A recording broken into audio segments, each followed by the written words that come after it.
학습자 유형에 따른 개인 및 조별 발표, 과제를 발표로 삼았습니다. 학습의 차이를 대학원 교육 목회학 수업을 중심으로 했습니다.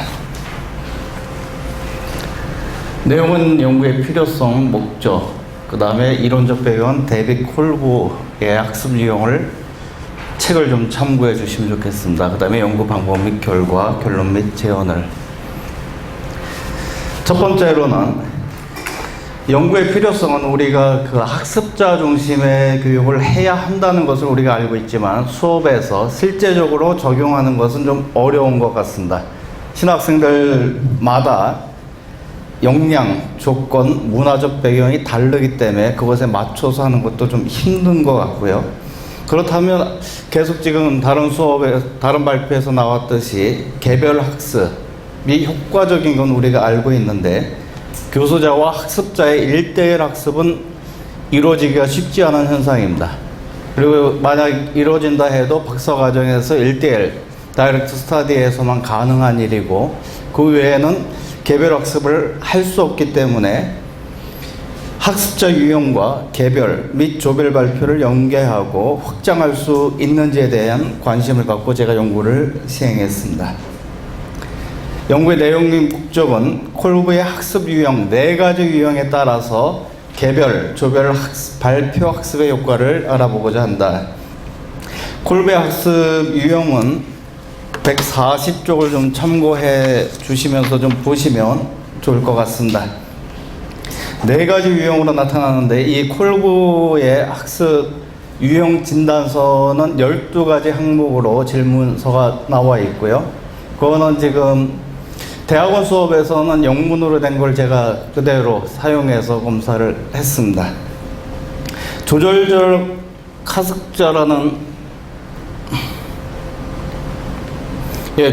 학습자는 구체적 경험과 능동적 실험을 토대로 학습을 배우는 사람으로 그렇게 이해하시면 좋을 것 같습니다.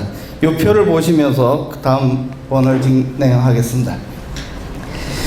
대학원 기독교교육학 교육목회학 수업을 수강한 학생 12명이었습니다. 처음에 한 20명이 지원하다가 이런 수업으로 진행이 된다 그랬더니 좀 많이 떨어져 나가고요. 그 다음에 남자 5명, 여자 7명. 그 다음에 첫 번째 조사는 연구 참여자 배경을 알기 위해서 첫 설문조사를 했고, 두 번째는 콜브의 학습 유형 진단 검사지를 갖고 통계를 냈고요. 그 다음에 마지막 수업에서 38개 문항으로 조별 발표, 개인 발표, 강의식 발표, 발표식 방법에 대한 설문조사를 진행했습니다.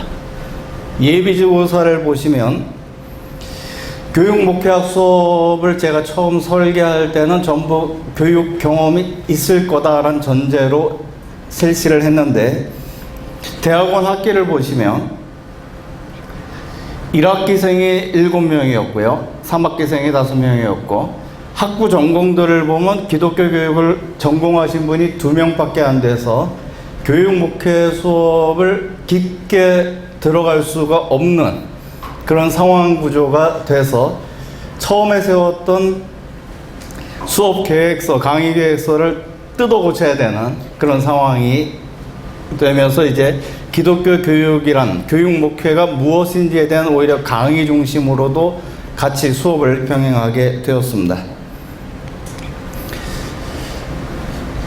콜브의 학습 유형 진단에 따라서 통계를 내보니까 아주 편차가 몰렸습니다. 조절적 학습자의 7명, 발산적 학습자의 3명, 동화적 학습자의 2명, 수렴적 학습자는 전혀 나타나지가 않아서 이게 지금 우리 신학생의 문제인지 저희 수업에서만 특별하게 나온 특수성인지에 대한 연구가 좀 더 필요하다 생각이 되고요. 12명이란 인원의 제한이 있다 보니까 통계를 일반화하기에는 좀 문제가 있습니다. 조절적 학습자는 아까 제가 말씀드린 것처럼 구체적 경험과 능동적 실험을 통해서 학습하는 그 사람들이 우리 신학생들에게 많았다는 그런 내용이 되겠습니다.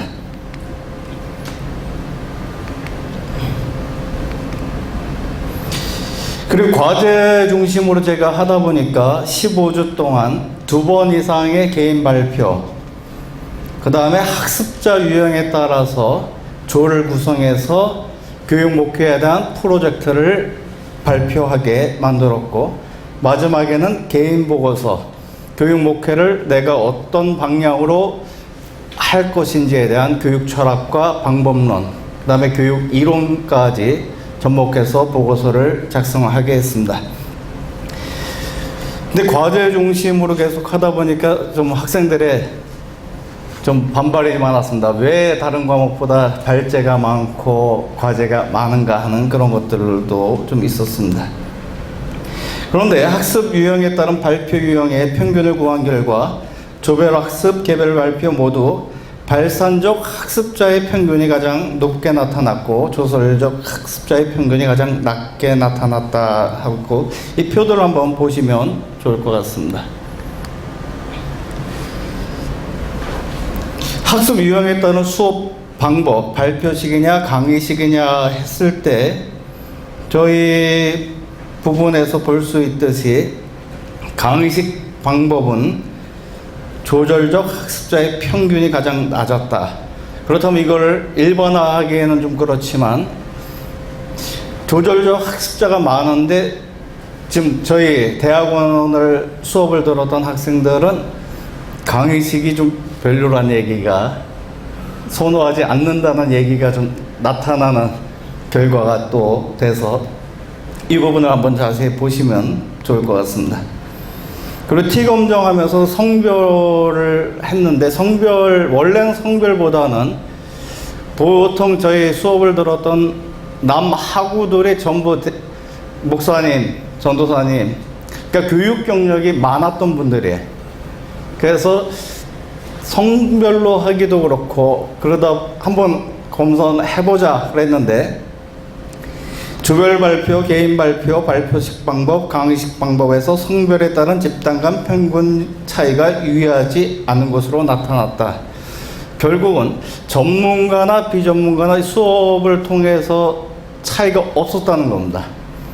그러니까 결국은 제가 처음에 걱정했던 전문가, 기독교 교육 전문가가 아닌 교육 목회를 경험하지 않은 사람들이 이 수업을 감당할까 했는데 오히려 편차가 없게 나타난 결과가 나왔습니다. 그 다음에 이제 저희 12명을 보면 7명, 3명, 2명으로 나타났는데, 보통 이제 콜부에 가서는 수렴적 학습자가 좀 많이 나옵니다.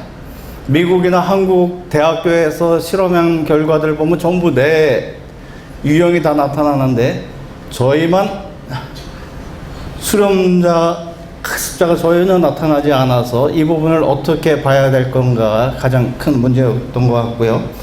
현재 환경적 요구, 과거 경험, 유전에 영향받는다는 콜부의 주장을 재확신할 수 있었다. 그 다음에 책을 한번 보시면 좋겠습니다. 150쪽의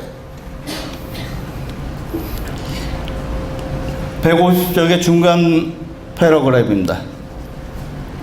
조절적 학습자와 새로운 정보를 구체적으로 지각하고 그 정보를 반성적으로 처리하는 발산적 학습자가 전체의 83%를 차지하여 가장 선호도가 높게 나왔다. 정보를 구체적으로 지각하고 활동과 반성적 과정을 선호하기 때문에 교회 목회학에 대한 구체적 정보를 제공하는 것이 필요하고, 그에 따라 조절적 학습자에게는 시행착오를 경험하는 개별 학습을 실행하고, 발산적 학습자들에게는 경청과 아이디어를 공유하는 학습 태도를 이용해서 토의를 통한 상호작용을 통해 학습자들을 교육하는 프로그램과 방법이 도움이 될 것이다. 이런 결과가 나왔습니다. 그 다음에 두 번째로 얻을 수 있는 것은 경청과 아이디어 공유를 위해 학습하는 발산자가 조별 발표와 개인 발표에서 높게 나타났습니다. 그렇기 때문에 각 유형별에 맞게끔 우리가 교육을 한다면 강의식이건 발표식이건 도움이 될 것 같습니다. 결론을 내리겠습니다.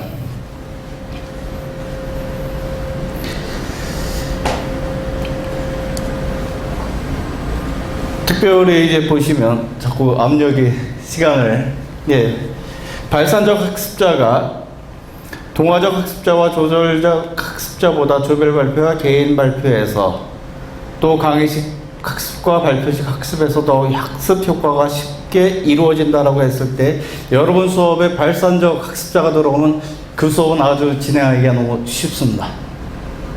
양쪽을 다 수용하는 사람들이고, 그러나 이제 발표식 학습자에서 동화적 학습자가 그 수업을 참여한다면 그 수업이 너무 힘든 겁니다. 이분은 그냥 강의식을 좋아하는데, 그 다음에 강의식 학습자의 학습에서 조절적 학습자가 오히려 낮게 나타났다는 것을 보면 우리가 수업을 진행함에 있어서 한번 콜보의 4가지 유형 분석을 한번 여러분이 적용해 보시면 수업 계획을 세우실 때 도움이 크게 될 것 같습니다.